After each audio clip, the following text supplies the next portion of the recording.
Okay gang, so today we're making caramelized onions that you can stick on virtually anything. I'm going to be sticking them on some burgers, so I can't wait for that. This recipe makes the stickiest, the gooeyest onions. So let's cook. So this is the shopping list that you're going to need, okay? Pretty basic, right? You're going to need some butter and you're going to need some oil, but I didn't put that out on the work surface. What you will need is some onions. So really it all depends on how much you want to make, because the onions will go down to virtually nothing. So you're going to need plenty of onions. I'm making a small batch of 4. You're going to need a little bit of salt to season it once it goes in the pan. And you're going to need some form of liquid, okay?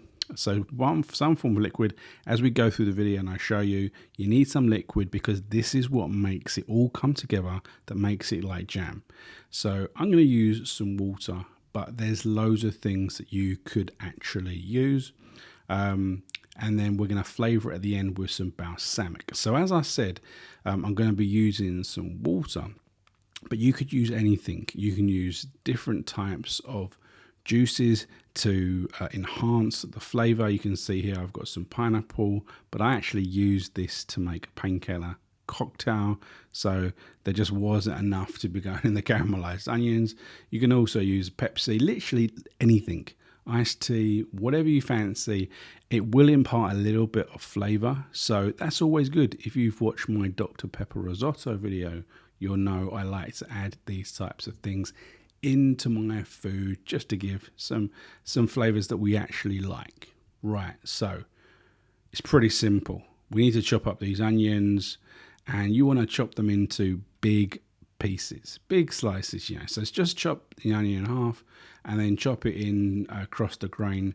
And you want to keep those like half rings relatively big, because as I said at the start, this will break down.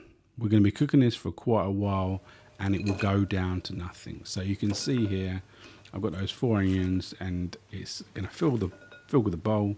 It's going to fill the pan, okay? But by the end, remember what it's like at the end, right?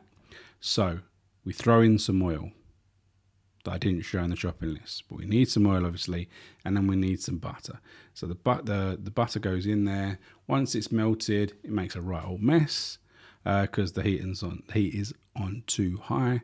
But then you pour in all of your onions into this.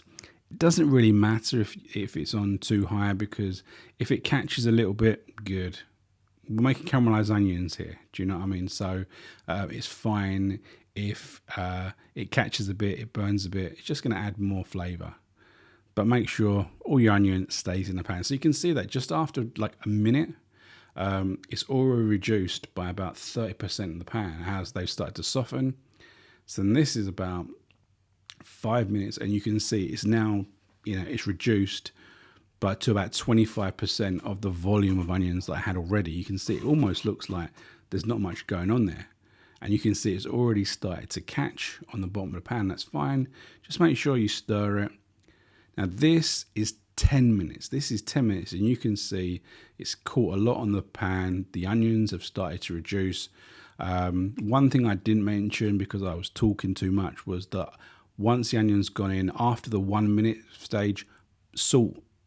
Put your salt in, and that will help break down the onions as well. Okay, so now you're talking, we're now on to about the 15-minute mark, and just make sure that you scrape all that off the bottom of your pan. It's relatively simple as long as you keep stirring, because we want this to come as one. Okay, so now we're at about the 20-25 minute mark. We can see it's really starting to break down. It's getting to that stickiness. Okay, a lot of people will throw in like sugar and all kinds of things. You don't really need that. Okay, and you can see, we've got lots of the onions that have really started to caramelize. And this is the 30-minute mark.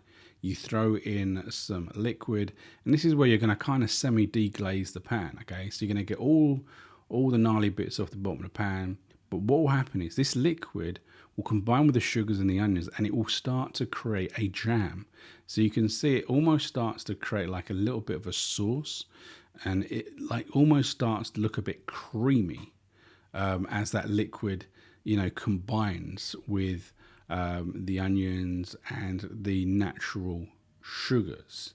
Okay, you can see you can add some more, and what I would say is you probably over the course of 4 minutes you want to keep splashing a little bit in there until it really becomes jam like. So look at that. That is really, look at what we had at the start and what we've got now. Okay, that is real kind of like an onion marmalade type visuals there, and then you keep cooking it, keep cooking it down, and now it's got thick. You can see that when I moved the spoon through the pan, it didn't, it cut through it. So now we're adding that balsamic just to really cut through it, add a nice little flavor. Balsamic goes great with onions. A couple of squeezes of that, not too much because you don't want it to be overpowering, and just mix that through and let that cook for a few minutes until you've got to your preferred level of moisture. But look at that. That's thick. That is looking really, really good. So that's the recipe. I mean, it's one of the most basic recipes, but it makes such a great thing to put on your cheese, your meats. You can put this in the fridge and let it cool down, or you can serve it hot. And that's what I did here. I made some burgers and that onion went straight on. We're talking a big pile of it. Remember to subscribe, like, share, comment, all that good stuff. We'll see you next time. Let's cook.